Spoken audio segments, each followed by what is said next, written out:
In this video, we will be using our knowledge of exponential functions to evaluate exponential equations to solve problems. Let's look at a couple examples.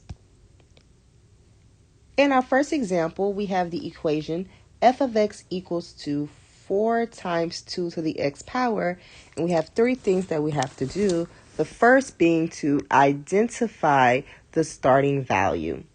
Well, looking at our equation, if we remember, the model of exponential equations is f of x is equal to a times b to the x power. So if we follow that, the starting value is represented by a, and for us, our starting value is 4 or 0, 4. I like to think of it as starting. The first number I see is my starting value. The next, it wants to know what is the growth or decay factor, and that is represented by your b value. We'll look at our b value, it is 2. If you remember our knowledge of exponential functions, if b is greater than 1, we have exponential growth. So we are growing at a factor of 2. So we have b is greater than 1, so we have an exponential growth factor of 2. And then lastly, it wants us to evaluate the function at x equals 2. So whenever we evaluate, we have to rewrite. So f of 2 is equal to 4 times 2, and I love to use parentheses, to the second power. If we simplify this, f of 2 is equivalent to 4 times, handling the 2 to the second power is 4, hence f of 2, or our function evaluated at 2, is 16.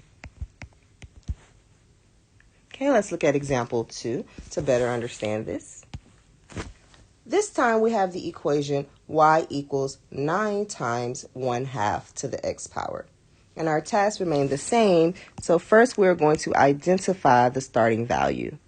Looking at our equation, the first number I see is 9, or my a value is 9. Hence, my starting value, or my y-intercept, is 9, or if we're using 0, 9 to represent the y-intercept.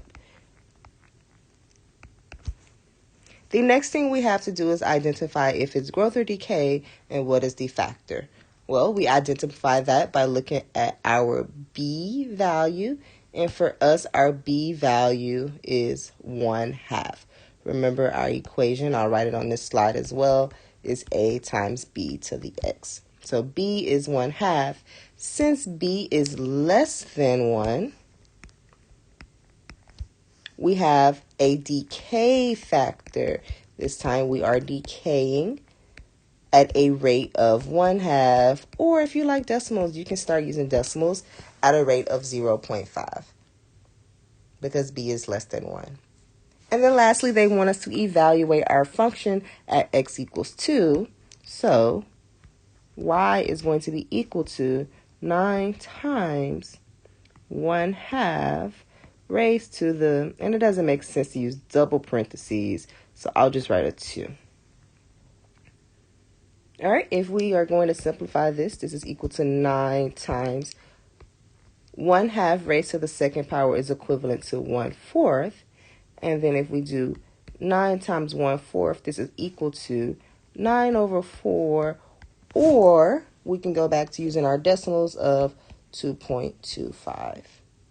So if we evaluate the function, y is equal to 2.25. Hopefully this video better explains how to interpret an exponential function to identify the starting value, identify the growth or decay factor, and actually evaluate these functions for a given value.